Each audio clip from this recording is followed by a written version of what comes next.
नमस्कार दोस्तों, आप सभी का स्वागत है आपके अपने YouTube चैनल ज्ञान स्टडी LMP पर। दोस्तों आज हम UP PSC RO ARO exam जो 2023-24 आपका होना है, वो उसका दोस्तों पेपर सेकंड जो सामान्य हिंदी का आता है, जिसके 60 क्वेश्चन इसमें करने को आएंगे, तो उसी का दोस्तों प्रैक्टिस सेट इस क्लास में हम कराने वाले हैं। और ये 4 नंबर का प्रैक्टिस सेट है। 3 प्रैक्टिस सेट इससे पहले हम हल करा चुके हैं, जिसका लिंक डिस्क्रिप्शन बॉक्स में दिया हुआ है, आप वहां पर जाकर देख सकते हैं। तो आइए दोस्तों आज की क्लास शुरू करते हैं। क्लास शुरू करने से पहले अगर दोस्तों आप चैनल पर पहली बार आए हैं तो चैनल को सब्सक्राइब कर लें, साथ में बेल आइकन को अंडर प्रेस कर लें, जिससे डेली की डेली जो हमारी क्लास होती है उसकी जानकारी आपको मिल सके। तो अब दोस्तों आइए आज की क्लास शुरू करते हैं। तो आज का दोस्तों हमारा पहला प्रश्न है, निम्नलिखित में तत्सम की दृष्टि से एक युग्म अशुद्ध है, वह कौन सा युग्म है आपको यहाँ पर बताना है। 4 ऑप्शन आपके सामने दिए हुए हैं, इनमें से आपको बताना है कौन सा सही उत्तर है। दीक्षा, परीक्षा, सुकर, बलिवर्द, कपूत, सपूत, वरिष्ठ, कनिष्ठ। तो इसमें दोस्तों सही उत्तर हो जाता है कपूत, सपूत सही उत्तर हो जाएगा। तत्सम की दृष्टि से कपूत सपूत अशुद्ध युग्म है, क्योंकि कुपुत्र सुपुत्र सही युग्म इसका दोस्तों होगा। बाकी अन्य जो भी हैं वो सही विकल्प हैं, तो यहाँ पर सी ऑप्शन सही उत्तर हो जाता है। अगला दोस्तों प्रश्न है, निम्नलिखित में से वर्तनी की दृष्टि से कौन सा शब्द अशुद्ध है। पुष्पांजलि, निरपराध, भास्कर, उज्ज्वल। तो इसमें दोस्तों सही उत्तर है निरपराध। यहाँ पर हमारा बी ऑप्शन सही उत्तर हो जाता है। आइए अगले प्रश्न पर चलते हैं। अगला दोस्तों हमारा प्रश्न है, निम्नलिखित में से अशुद्ध वर्तनी का शब्द है, कौन सा है आपको यहाँ पर बताना है। 4 ऑप्शन आपके सामने यहाँ पर दिए हुए हैं, आपको बताना है इनमें से कौन सा सही है। तो इसमें दोस्तों मिथिलेश कुमारी अशुद्ध शब्द लिखा हुआ है, इसका शुद्ध शब्द मिथिलेश हो जाएगा। इस प्रश्न में दोस्तों जो भी ऑप्शन दिए हैं सारे के सारे सही लिखे हैं, इस प्रश्न में कोई भी त्रुटि नहीं है। त्रुटि के लिए दोस्तों यहाँ पर ऑप्शन था, हमने ऑप्शन सही नहीं किया। ऑप्शन में यहाँ पर मिथलेश लिखा हुआ था, हमने सही यहीं पर ही लिख दिया। यहाँ पर इस तरीके से मिथ लिखा हुआ था और हमने मिथलेश जो सही स्पष्ट होता है वही हमने लिख दिया। तो अगर उस तरीके से ऑप्शन में देखा जाएगा तो यहाँ पर डी ऑप्शन सही हो जाएगा, लेकिन इसमें चारों ही ऑप्शन जो दिए हुए हैं एकदम सही हैं। अगला दोस्तों हमारा प्रश्न है, निम्नलिखित में से एक अशुद्ध है, कौन सा है आपको यहाँ पर बताना है। इसमें दोस्तों अशुद्ध हो जाएगा नौकरी, जो हो जाएगा ये अशुद्ध हो जाएगा। नौकरी होता है, नौकरी नहीं होता, तो बी ऑप्शन दोस्तों यहाँ पर सही उत्तर हो जाएगा। ये अगले प्रश्न पर चलते हैं। अगला दोस्तों हमारा प्रश्न है, इनमें से अशुद्ध वर्तनी का शब्द है। अब फिर से दोस्तों 4 आपके सामने ऑप्शन दिए हुए हैं, आपको यहाँ पर भी बताना है कौन सा है। तो इसमें दोस्तों यहाँ पर डी ऑप्शन हमारा सही उत्तर हो जाएगा। हिरण्यकश्यप होता है और यहाँ पर हिरण्यकशिपु लिखा हुआ है, तो ये डी ऑप्शन दोस्तों यहाँ पर हमारा सही हो जाएगा। बाकी जो भी दिए हैं दोस्तों अन्य सभी ऑप्शन सही हैं। अगला दोस्तों हमारा प्रश्न है, निम्नलिखित में से शुद्ध वर्तनी वाला शब्द है। प्रतिदर्श, दृष्ट, रचयिता। तो यही दोस्तों रचयिता यहाँ पर शुद्ध वर्तनी वाला यहाँ पर आपको बताना है। रचयिता गलत लिखा हुआ है, प्रदर्श भी गलत दृष्ट भी गलत लिखा हुआ है और आहार भी गलत लिखा हुआ है। प्रतिदर्श यहाँ पर हमारा सही उत्तर हो जाएगा, यानी ए ऑप्शन हमारा सही उत्तर हो जाएगा। आगे चलते हैं। अगला दोस्तों प्रश्न है, निम्नलिखित में से एक वाक्य अशुद्ध है, कौन सा अशुद्ध है यहाँ पर आपको बताना है। इस बात का स्पष्टीकरण करना आवश्यक है, प्याज तीखा होता है, आप इतनी देर में क्यों आए, प्रत्येक श्रमिक को 2 रुपये मिले। तो इसमें दोस्तों सही उत्तर हो जाएगा यहाँ पर ए ऑप्शन हमारा सही है। बाकी सभी में कोई ना कोई त्रुटि दी हुई है, ए ऑप्शन सही उत्तर हो जाता है। आइए आगे चलते हैं। अगला दोस्तों प्रश्न है, निम्नलिखित में से शुद्ध वाक्य है। शुद्ध यहाँ पर फिर से शुद्ध वाक्य पहचानना है। ए ऑप्शन में दिया हुआ है, भारत कभी ब्रिटेन के अधीन था। बी ऑप्शन में, निरपराधी व्यक्ति को दंड नहीं मिलना चाहिए। बादशाह ने मुक्त हस्त दान दिया, उसे पैतृक संपत्ति में हिस्सा नहीं मिला।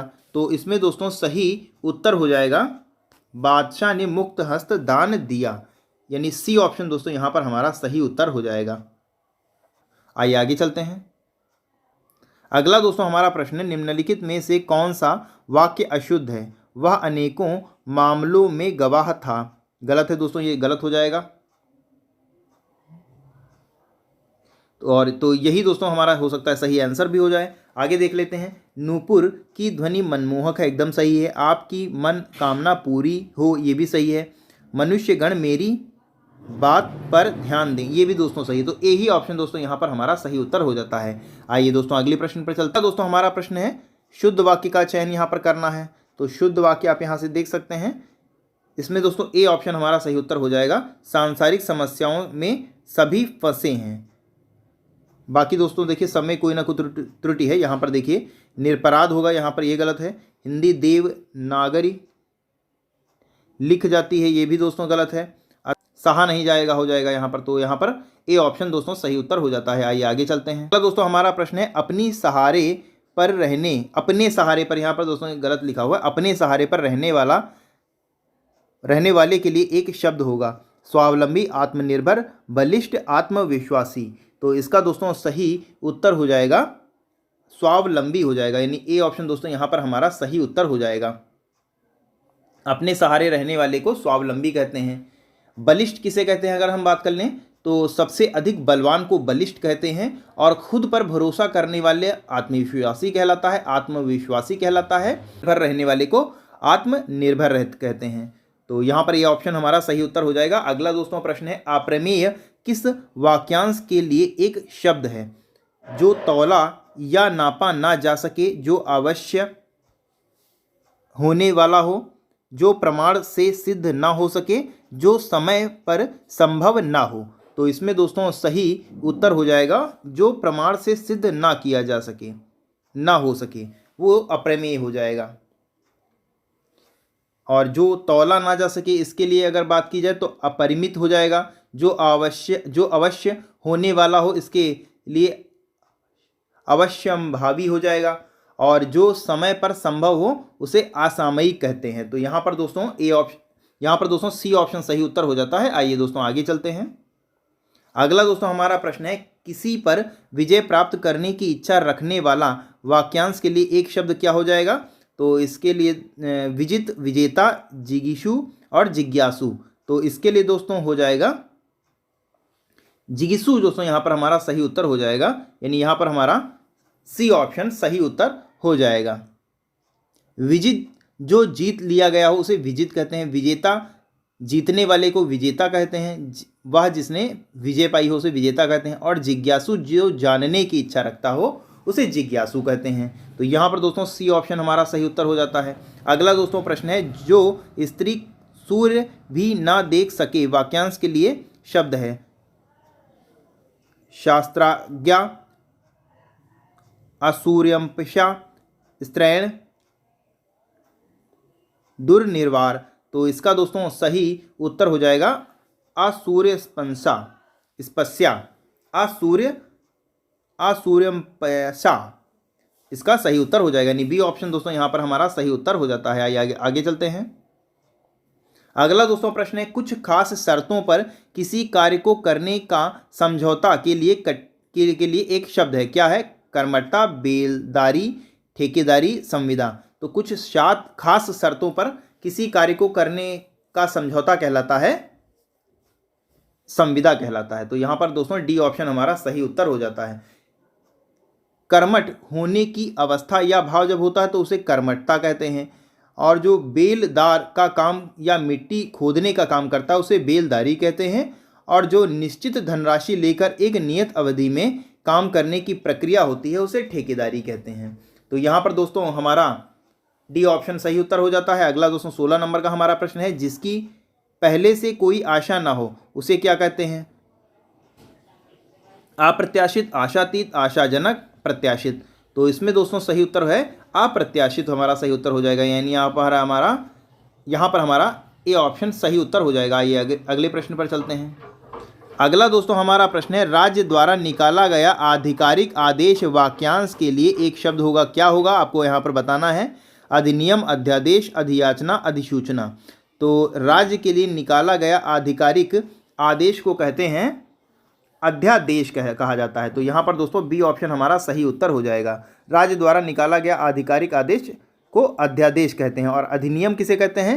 वैधानिक रूप से बनाया गया नियम या कानून उसे अधिनियम कहते हैं। और अधियाचना कब कहते हैं? किसी से कोई चीज अधिकार पूर्ण जब मांगी जाती है तब उसे अधियाचना कहते हैं। और अधिसूचना कहते हैं सरकारी गजट में छपी हुई सूचना को अधिसूचना कहते हैं। तो यहाँ पर दोस्तों हमारा बी ऑप्शन सही उत्तर हो जाएगा। अगला दोस्तों प्रश्न है, वह स्त्री जिसका पति परदेश गया हो, वाक्यांश के लिए एक शब्द होगा। नवोढ़ा, आगत पतिका, प्रोषित पतिका और डी ऑप्शन है इनमें से कोई नहीं। तो यहाँ पर दोस्तों सही उत्तर हो जाएगा सी ऑप्शन सही हो जाएगा, पोषित पतिका। आइए आगे चलते हैं। दोस्तों हमारा प्रश्न है, पैर से सिर तक वाक्यांश के लिए एक शब्द है। कौन सा इसमें से शब्द है? तो दोस्तों 4 ऑप्शन आपके सामने दिए हुए हैं, आपको सही उत्तर बताना है। यहाँ पर दोस्तों सही शब्द हो जाएगा आपाद मस्तक। आपाद मस्तक सही उत्तर हो जाएगा, यानी यहाँ पर हमारा डी ऑप्शन सही उत्तर हो जाएगा।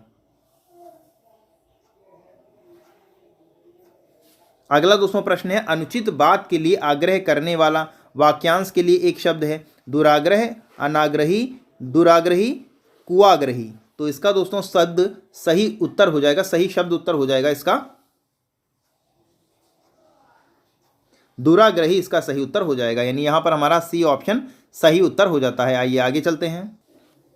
अगला दोस्तों हमारा प्रश्न है, निषिद्ध के लिए सही विलोम हो जाएगा। क्या हो जाएगा? सिद्ध, अनिषिद्ध, विहित, ध्रुणित। तो इसका दोस्तों सही उत्तर हो जाएगा विहित। निषिद्ध के लिए विहित सही उत्तर हो जाएगा, यानी यहाँ पर हमारा सी ऑप्शन सही उत्तर हो जाता है। अगला दोस्तों प्रश्न है, निम्नलिखित में से एक शब्द शुष्क का विलोम है। शुष्क शब्द का यहाँ पर विलोम कौन सा है आपको बताना है। उष्ण, आर्द्र, शीत, शिष्ट। तो यहाँ पर दोस्तों सही उत्तर हो जाएगा शुष्क का हो जाएगा आर्द्र, यानी यहाँ पर हमारा बी ऑप्शन दोस्तों सही उत्तर हो जाएगा। आइए आगे चलते हैं। अगला दोस्तों प्रश्न है, निम्नलिखित में से एक शब्द स्थूल का विलोम शब्द बताना। यहाँ पर आपको स्थूल शब्द जो दिया हुआ है इसका विलोम क्या हो जाएगा आपको यहाँ पर बताना है। ऑप्शन है आपके सूक्ष्म, तन्वी, दुर्बल, शाश्वत। तो इसका दोस्तों सही उत्तर हो जाएगा ऑप्शन डी सही हो जाएगा, शाश्वत। स्थूल का शाश्वत विलोम हो जाएगा, तो यहाँ पर डी ऑप्शन सही उत्तर हो जाएगा। अगला दोस्तों प्रश्न है, पृथक का विलोम शब्द हो जाएगा एकत्र, संयुक्त, थकित और सुघटित। तो इसका दोस्तों सही उत्तर हो जाएगा संयुक्त। पृथक का संयुक्त, पृथक जो पृथक पृथक होते हैं, संयुक्त जो एक साथ होते हैं। तो यहाँ पर दोस्तों बी ऑप्शन हमारा सही उत्तर हो जाएगा। ये आगे चल। अगला दोस्तों हमारा प्रश्न है, निम्नलिखित में से एक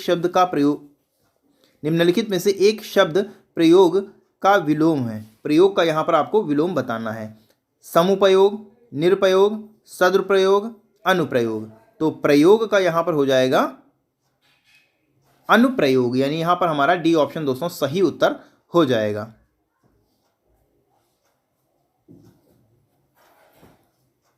अगला दोस्तों प्रश्न है, इनमें से विलोम शब्द का एक गलत युग्म कौन सा है आपको बताना है। बी ऑप्शन यहां पर हमारा सही हो जाएगा उद्यम, निरुद्यम। आइए आगे चलते हैं। अगला दोस्तों हमारा प्रश्न है, निम्नलिखित में से विलोम की दृष्टि से शब्द शुद्ध युग्म है। शुद्ध यहां पर आपको बताना है कौन सा हो जाएगा। इसमें दोस्तों अल्पज्ञ, बहुज्ञ सही उत्तर हो जाएगा, यानी यहां पर हमारा ए ऑप्शन सही उत्तर हो जाता है। अगला दोस्तों प्रश्न है, विलोम की दृष्टि से एक युग्म अशुद्ध है, कौन सा है बताना है आपको। तो यहां पर संचल, चल, निरपेक्ष, सापेक्ष, मौलिक, अनुदित, बंधक, मोक्ष। तो यहां पर अशुद्ध हो जाएगा संचल का चल जो है, ये दोस्तों अशुद्ध वाक्य है। चल का विलोम शब्द अचल होता है, तो यहां पर अचल अगर होता तो ये हमारा सही उत्तर हो जाए, ये भी सही हो जाता। तो यहां पर ए ऑप्शन सही उत्तर हो जाएगा। आइए आगे चलते हैं। हमारा प्रश्न है, निम्नलिखित में से विलोम की दृष्टि से सही युग्म है, कौन सा है आपको यहां पर बताना है।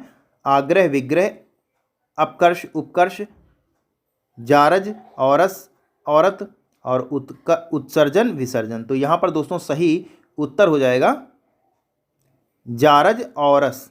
ये दोस्तों सही उत्तर हो जाएगा।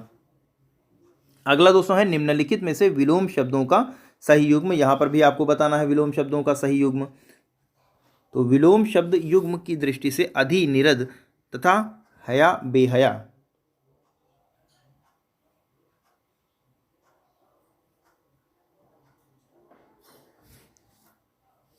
ये दोस्तों दोनों हया बेहया और अधिनिरद ये दोनों ही दोस्तों यहाँ पर इस वाक्य में सही हैं। तो सी और डी इस प्रश्न में दोनों ही सही उत्तर हो जाते हैं।